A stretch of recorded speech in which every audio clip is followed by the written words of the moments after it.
आपल्यासोबत या प्रकल्पाचे जे कर्ते धर्ते आहेत गणेश निबे सर ते या ठिकाणी आहेत. त्यांचं अभिनंदन जे आहे ते वेगळ्या वेगळ्या स्तरातून केलं जातं. सर, सगळ्यात मोठी बाब आज राजनाथ सिंगांनी तुमचं कौतुक केलं आहे. त्यानंतर स्वतः देवेंद्र फडणवीसांनी देखील तुमच्या कार्याची दखल घेतलेली आहे.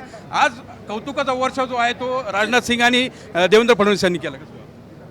हा कौतुक कामावरनं केलेला आहे, कमिटमेंटवरनं केलेला आहे.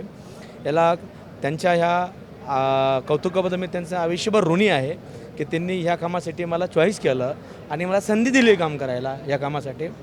ह्या कामाच्या प्रत्यात मी तुम्हाला बोललो की मी भारत मातेला वचनबद्ध आहे की 360 days I am ready to support. तुम्ही हे देखील म्हणलं की 360 दिवस युद्ध चाललं तरी मी तोफगोळा दिला आणि त्यावेळेस मी फक्त देशभक्तीसाठी काम करेन, कोणतेही मला काय पदार्थ पडतं याकडे मी बघणार. हां, खरं आहे, बोललो ते शब्द दिलेला आहे.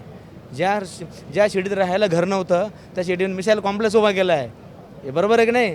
तर तुम्ही मला असा प्रश्न विचारा की युनिव्हर्सल रॉकेट लॉन्चरमध्ये सिकर काय, वॉरहेड काय, TNT काय, ते प्रश्न विचारा मला.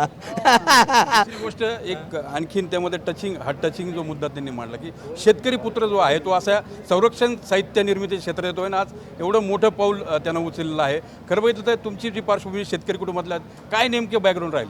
जय जवान जय किसानचा अर्थ काय आहे तोच अर्थ आहे, तो इम्प्लिमेंट करायचा प्रयत्न केला मी.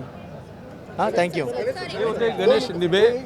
आज संरक्षण साहित्य जे आहे तोफगोळा जो बनवला जातो त्याचे जे शेल आहेत त्याची निर्मिती या शिडीच्या कारखान्यामध्ये होणार आहे आणि जवळपास आपण जर बघितलं तर वर्षाला 5 लाखाहून अधिक शेल जे आहेत ते या कंपनीमार्फत बनवण्यात येणार आहे. कॅमेरा पर्सन आकाश समी, मनोज गाडीकर, TV9 मराठी, शिर्डी.